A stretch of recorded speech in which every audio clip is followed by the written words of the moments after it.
There is a symbol whispered through time, passed not through words, but through dreams, carved not on tablets, but etched into the space behind the stars. It is the black sun.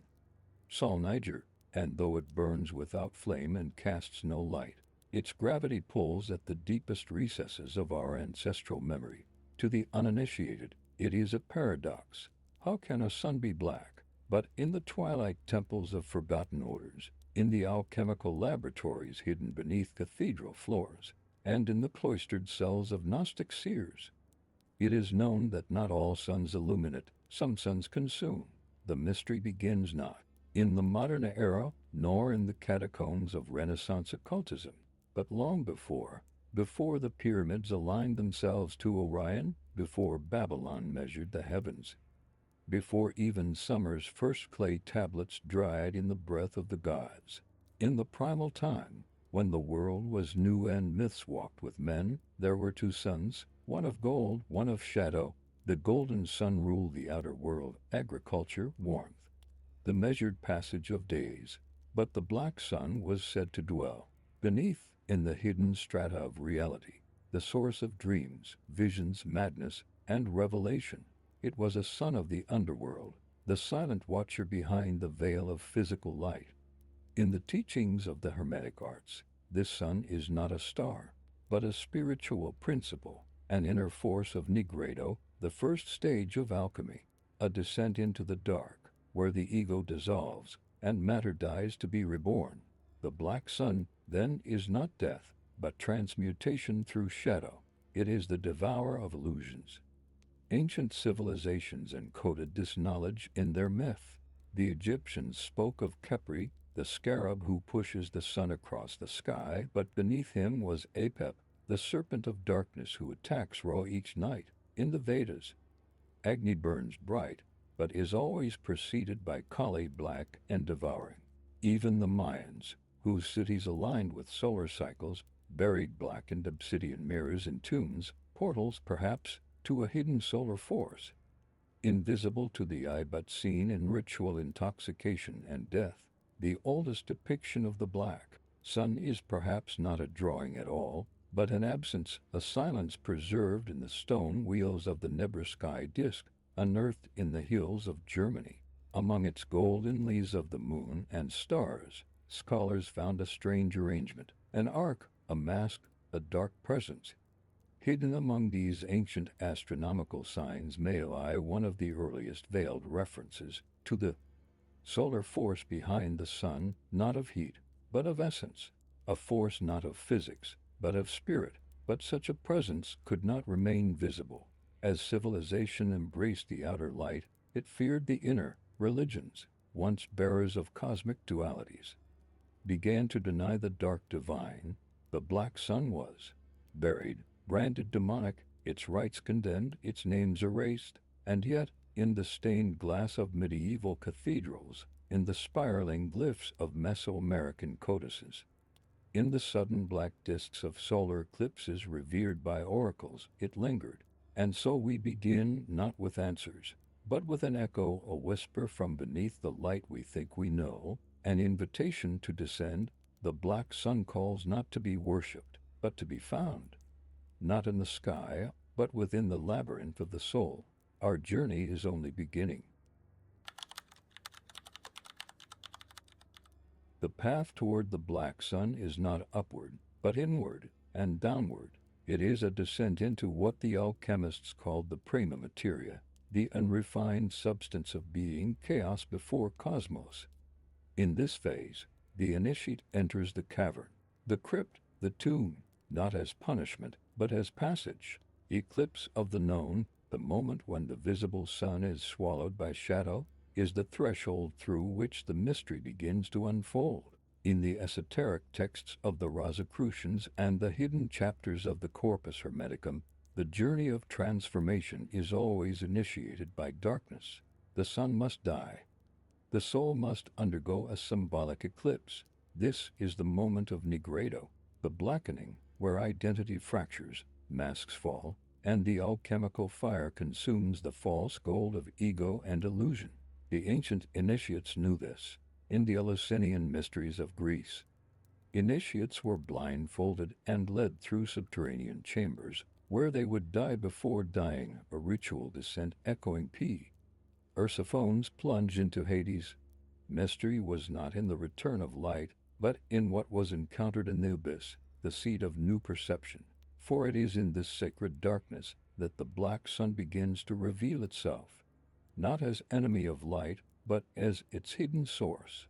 Gnostics, too, spoke of this secret sun. In their cosmology, the material world is a prison crafted by the demiurge, a false light, a counterfeit sun. True light, they claimed, emerges only through inner gnosis, a piercing insight that annihilates the veil of illusion.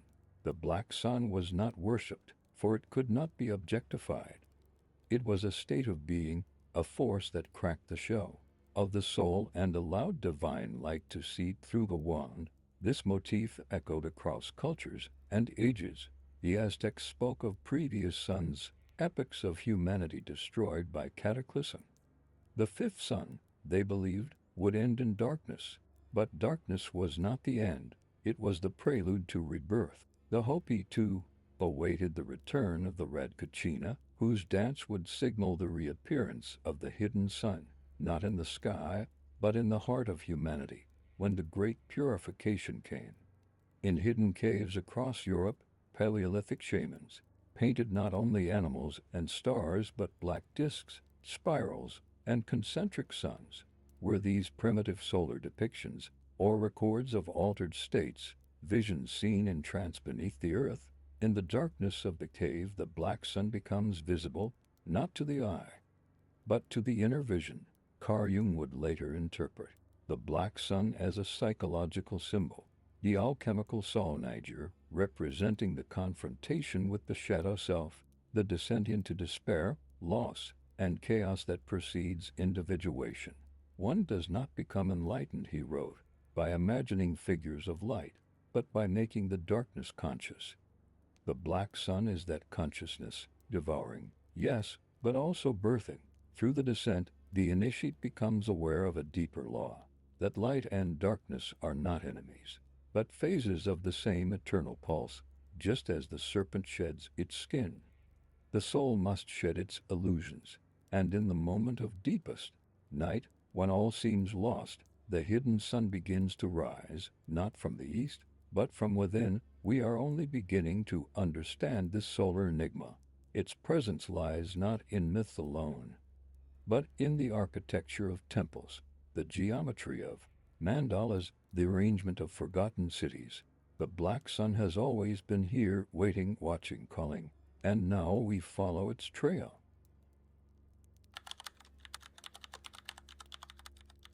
The ancients did not build at random. Every temple, every axis, every stone set upon another was a sacred utterance, part of a greater geometry that echoed the movement of heavens, the rhythm of gods, and the breath of unseen suns. While the outer world praised the golden light of day, initiates labored beneath the earth or in concealed sanctums, erecting structures aligned not with what is visible, but with what is veiled. These were not temples to the sun we know, but to the sun that cannot be seen. In Egypt, the priests of Heliopolis taught of Ra and his solar bark. But within their mysteries they whispered of Amun-Ra, the hidden one, not merely hidden in the sky but hidden in the soul. Beneath the gilded temples lay crypts lined with black basalt, each corridor a symbolic passage through night, where only the initiated could grasp the truth. That which is most radiant is born in darkness.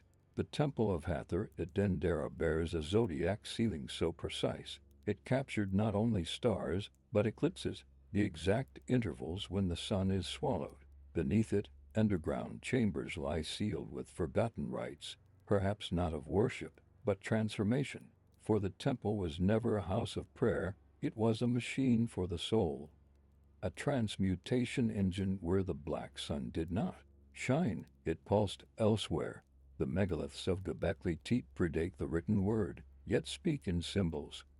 Pillars crowned with animals and cosmic emblems suggest rituals to guide the dead, or the soul, into a dark sun beneath the earth. The site was deliberately buried, hidden from profane eyes. Why, what force had been contacted there? What door had been opened? Perhaps it was not the sun above that they feared, but the one within. In India, the ancient Shaiva sages spoke of Rudra, the howler, a fierce deity representing the cosmic force before manifestation. In tantric diagrams, black discs and inward-pointing triangles symbolize the bindu, the point of dissolution and potential, the black sun at the center of spiritual implosion. Rituals were designed not to ascend, but to implode, to return to the primordial core from which creation erupts. For them, the ultimate light comes only after annihilation. Among the Maya, sacred sites like Palenque and Copan were constructed to mimic the underworld itself. Stairways descend into caverns, carved in alignment with solar events not of full light, but of eclipse. In their codices, jaguars, symbols of night, and obsidian mirrors guide the initiate through Xibalba, the land beneath the earth where the hidden sun resides. This was not superstition. It was precise cosmology, a map to the hidden center. Even in medieval Europe, where the church sought to burn away all traces of the old mysteries, the black sun endured, not in doctrine, but in design. Rose windows, black Madonnas, spiral staircases twisting into darkness, Gothic cathedrals, were not only statements of faith, but alchemical diagrams. Their spires reached heaven, but their foundations whispered of the abyss. The initiate would enter not through the great doors, but through hidden paths, walking the labyrinth beneath, a rite of descent, a pilgrimage into shadow, guided by the unseen fire. It is no coincidence that sacred architecture often mirrors the human body. Just as temples reflect the cosmos, so too does the black sun reside within, hidden in the solar plexus, the seat of fire, the forge of will. This is why initiates were told to fast, to meditate in darkness, to face the terrors of the soul. They were not preparing for outer deities. They were preparing for the ignition of the inner sun. The ancients knew what we have forgotten, that darkness is not the absence of light, it is its womb, that what we call the void is not empty, but pregnant with sacred force. The black sun is the gate through which death becomes rebirth, night becomes gnosis, and matter becomes spirit. And thus, across cultures and time, the temples were built not to contain the sun, but to awaken it. To guard a truth is to shape the future, and there are truths so primal, so powerful, that they cannot be left unguarded, nor spoken in plain language. The black sun was one such truth. It was never taught in public squares or etched onto scrolls for all to read. Instead, it was hidden behind layers of allegory, concealed within symbols, and entrusted to secret orders whose task was not only preservation, but protection. These were the custodians of the inner eclipse. Their names change with the centuries: Mithraic brotherhoods, Orphic initiates, Gnostic sects, Manichaean mystics, Templars, Rosicrucians, and beyond. But their function was the same: to ensure that the solar truth hidden in darkness was neither lost to ignorance, nor abused by those unworthy to wield its fire. Among the Mithrists, initiates descended into subterranean chambers where the bull was slain in ritual drama. But the true sacrifice was not the bull, it was the initiate himself, stripped of identity, broken beneath the gaze of the unseen. Sun, the 7 grades of initiation, cloaked in the symbols of planets and stars, were in truth phases of interior combustion, forging a new being within, above their altars. The figure of Sol Invictus, the unconquered sun, often bore the secret mark, black beneath gold, light born from darkness. In the hidden folds of Gnostic texts, preserved not in libraries, but in jars buried beneath Egyptian sands, we find references to the invisible Father, a source beyond the demiurge, beyond form, beyond even light.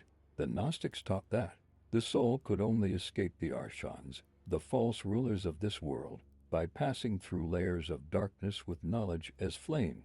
The black sun was their unnameable beacon.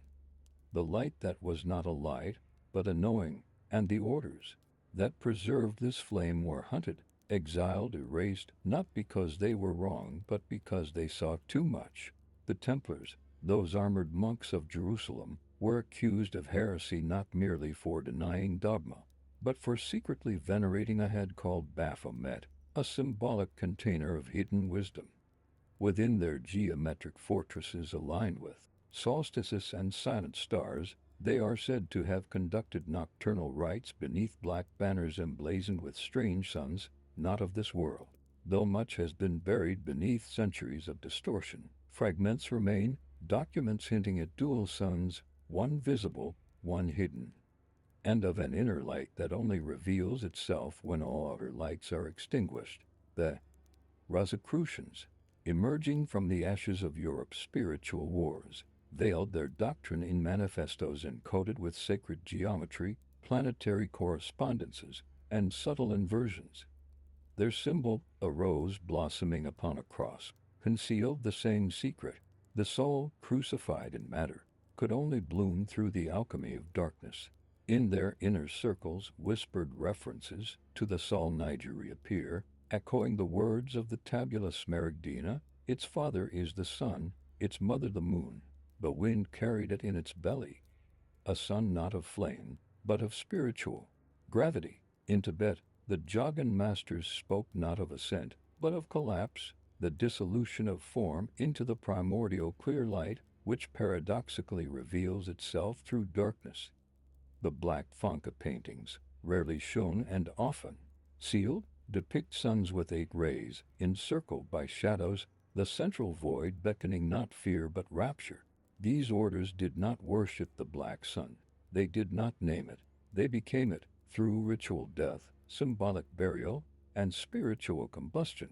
They kindled the flame that does not consume, but transmutes, for the black sun cannot be possessed. It is the flame that burns identity to reveal essence. But with great power comes great danger, and so the orders veiled their teachings in code, cipher, and paradox.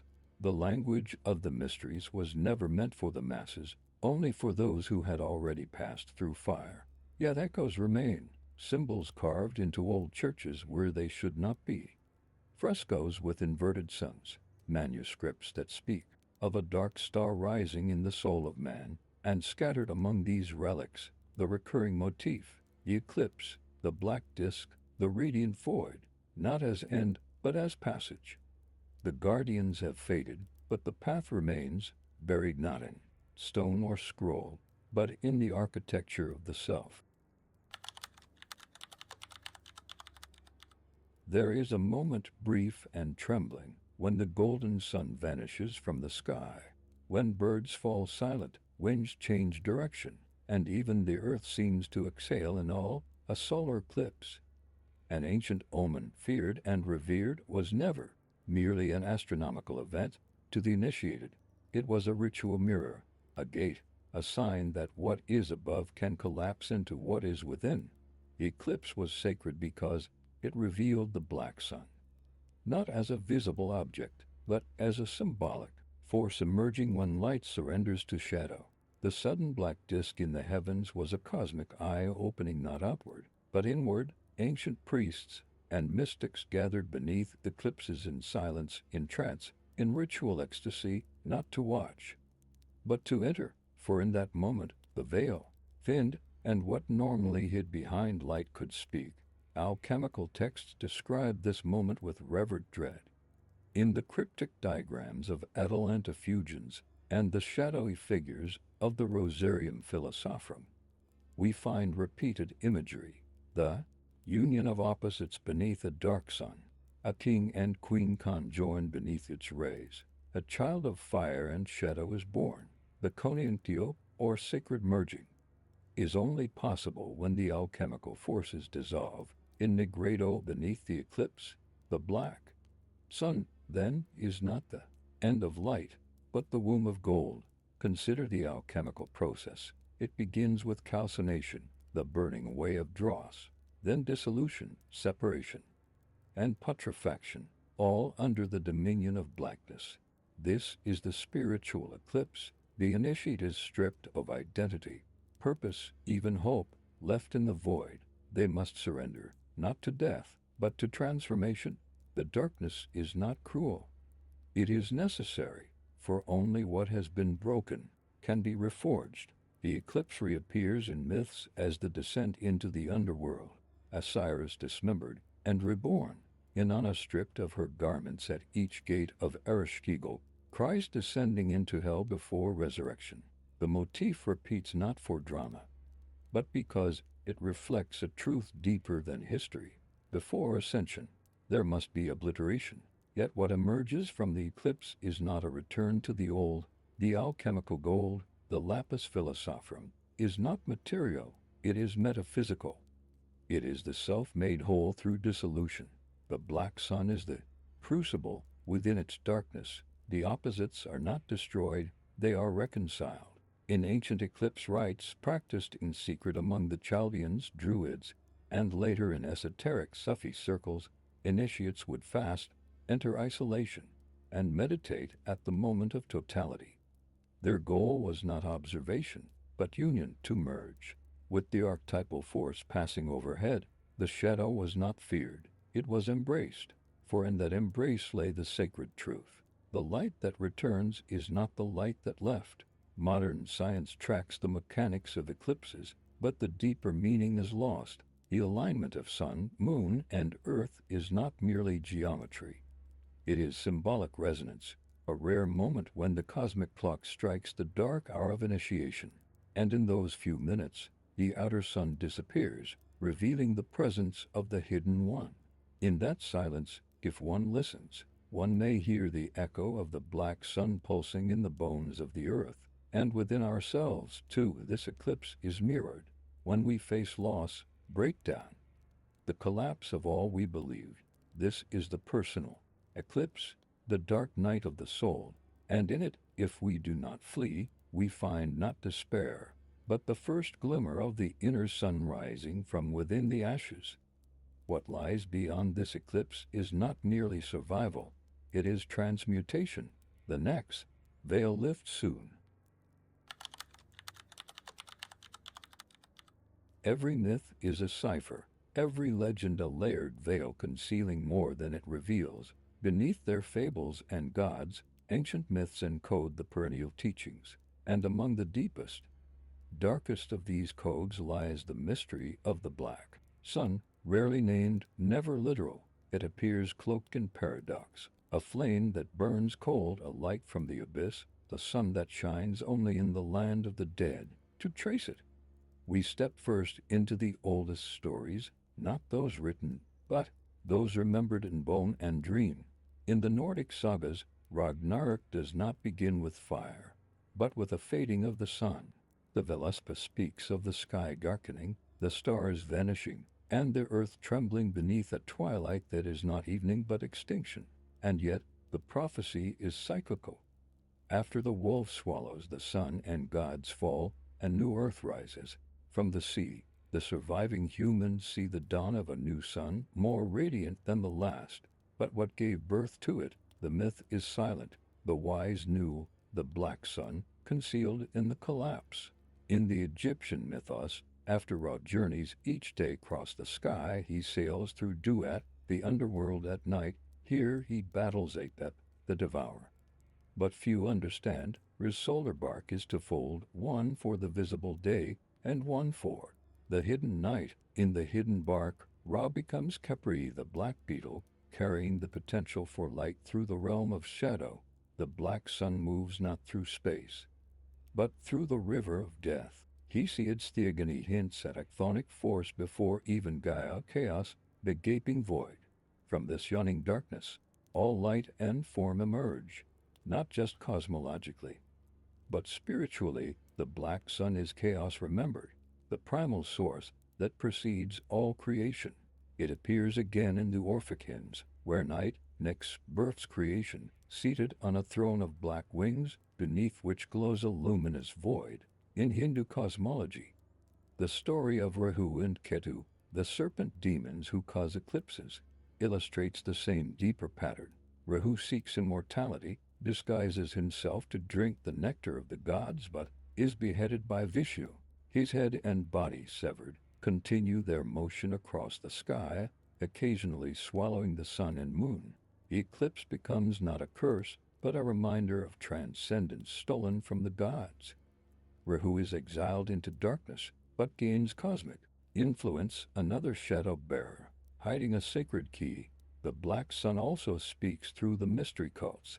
In the Orphic fragment, Dionysus Sogres is torn to pieces by the Titans, dismembered light, only to be reborn. His essence scatters across the cosmos. This is not death, but dissolution into divine fire.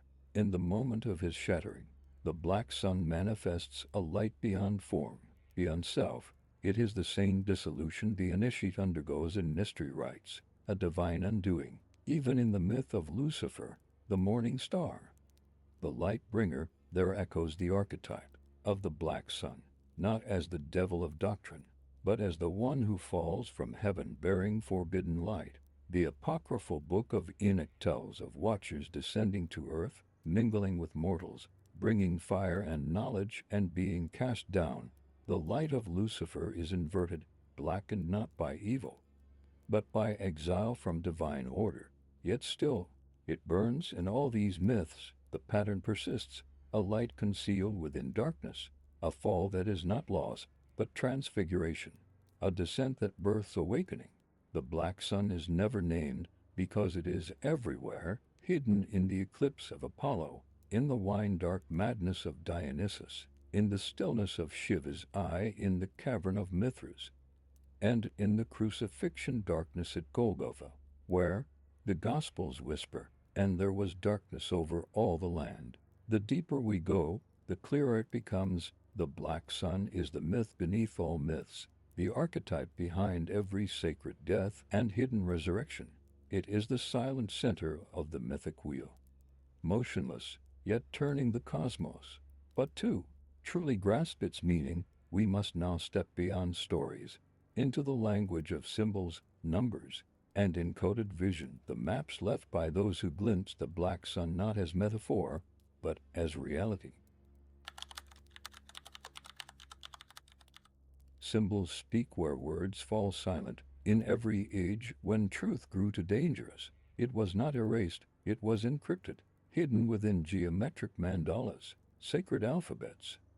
And the silent language of number, the mystery of the black sun, was preserved by initiates who knew the peril of open revelation. They left trails not for the curious, but for the prepared, who could read not only with the eye but with the soul. The black sun, in its essence, defies direct form, and yet it appears again and again in the sacred geometry of temples, in the diagrams of alchemists, in the sigils of secret orders, in the architecture of ancient calendars. It is not depicted, but encoded in alchemical manuscripts. One finds a recurring symbol, a black circle with 12 rays, enclosed within, a serpent biting its own tail, the Ouroboros. The circle is not the sun of day, but the Sol Niger, the sun at midnight, surrounded by the 12 operations of alchemy. These rays do not shine outward, they fold inward, a contraction into source. The Ouroboros signifies eternal return, but also compression, matter devouring itself to reveal spirit. The number 82 recurs in reference to the black sun, not as a simple digit, but as a mystical loop in sacred geometry. It becomes the lemniscate, the symbol of infinity, but rotated again, it becomes the black sun glyph seen in esoteric texts of the 17th century and carved in medieval cathedrals. It represents two interlocked worlds, the visible and the hidden, the sun of the heavens and the one within. This figure reappears in Sufi cosmology, Hermetic wheels, and the Vedic yantra of the Sri Chakra, an ancient diagram where the central point, the Bindu, is both void and source. The Hildebrand slate, an ancient Germanic poem, speaks in hidden cadence of the dark disk beneath the tree, likely a veiled reference to Yggdrasil and the underworld sun. The black sun was the seed of rebirth, lying in the roots of the world tree. In later Germanic mysticism, The Schwartz sun became a symbol of hidden knowledge, its 12-fold spiral representing cosmic cycles, inward rotation, the return to origin. In the Kabbalistic tree of life, the 10th Sephir of Malkuth represents the manifested world, but beneath it, in the shadow diagram of the Qliphoth, lies a mirrored tree, one of shells and shadows. There, among the hidden spheres, is Thamuel, the dual-headed crown, sometimes called the dark light of God.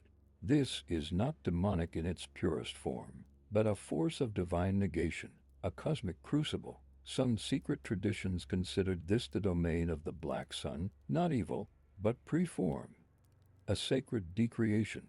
Even sacred architecture speaks in silence. The floor of Chartres Cathedral, laid in black and white stone, hides a spiral. At its center, the labyrinth does not lead to the altar, but to a black void. It is the symbolic death of the initiate before entering light. The Black Sun is not present as an image, but as absence made holy. Esoteric Christianity holds echoes. 2. In Byzantine iconography, Christ in majesty is often surrounded not by pure light, but by a mandorla, an almond-shaped enclosure of deep blue or even black. This is not shadow as evil, but divine mystery, the unseeable glory, the black light of transfiguration. The Black Sun here becomes the paradox of the divine, absolute presence veiled as absence. Even the very language of the ancients concealed this radiance. In Sumerian cuneiform, the word for god Dinger is a star shape, but in its inverted form, used only in rare tablets, it is believed to denote a hidden force. In the emerald tablet of Hermes Trismegistus, the line its forces entire if it be converted into earth refers not to solar fire, but to the sun beneath, the alchemical agent within matter, hidden, awaiting release through ritual and transformation. And in modern times, though shrouded by misappropriation and distortion, the Black Sun symbol has been claimed by dark ideologies. But the true origin precedes politics by millennia. The real Black Sun belongs not to nations or dogmas, but to the soul of humankind, a force that cannot be owned, only realized. The codes are all around us, in spiraling galaxies, in the dark hearts of stars, in eclipses, labyrinths, ruins, and runes. The Black Sun is the cipher, and we are the key. If we dare to turn it, now we are ready to enter the final chamber, where vision dissolves, and only knowing remains. The journey into the Black Sun does not end in shadow. For those who pass through its eclipse, through myth, ruin, geometry, death, and gnosis, discover what the ancients whispered but never declared, that the Black Sun is not the opposite of light, but its secret origin. It is the radiance beyond vision, the seed of flame before it burns, the echo of the cosmos before it speaks, in the final stage of alchemy. After the blackening nigredo, whitening albedo, and reddening rubedo, comes the invisible gold, not physical metal, but awakened being. The philosopher's stone, the lapis, is the self reborn, and at its center always is the Black Sun, not extinguished, but transformed. It does not vanish, it becomes internal. The sun outside falls so the sun within may rise. This is what the Hermeticists meant when they wrote, as above, so below, as within, so without. The Black Sun is not in the sky, it is within the seeker. It is the force that deconstructs the false self so that the eternal self may emerge, not into a new form, but into truth without form. And so, the final phase of the journey is not upward. It is return not as a cycle, but as resonance. The initiate who has passed through the darkness, who has stood before the Black Sun and not recoiled, re-enters the world carrying something silent and bright. Their gaze changes. They walk in stillness. The outer sun shines the same, yet they see differently, for now they shine from within. This return is encoded in sacred sites. At Chichen Itza, the temple of Kukulkan casts a serpent of shadow only at equinox, a perfect balance of light and dark. the moment when the black sun and the golden sun align. In Eleusis, the final rite was called the apoptai, the vision. What they saw has never been recorded, but those who emerged from the cave were said to no longer fear death, for they had seen the sun behind the veil. In mystical Islam, this is the state of fana, annihilation of the self, followed by backup, the return in divine presence. The mystic dies before dying and returns no longer seeking the light, but radiating it. In Kabbalah, this is the descent into the abyss. The hidden sephira, the knowledge that cannot be taught. The initiate who passes through it returns not with information, but transmission, a knowing beyond language. The black sun is the 0 point, the event horizon, the threshold where identity collapses, and what remains is presence, vast, silent, eternal. It is the womb of gods, the mirror of death, the secret heart of the divine, and it has never been missing, only misunderstood. It has lived within every seeker, every mystic, every voice crying in the wilderness. It is the still point around which all myths turn. In the end, there is no conclusion. The black sun is not a riddle to be solved, but a truth to be entered. And once entered, there is no going back, only forward through mystery. So if you feel its pull, that strange gravity in your dreams, the quiet eclipse in your waking hours, know this: the black sun is not outside you. It is not a symbol. It is you waiting to awaken. And in the silence that follows this knowledge, you may begin finally to see.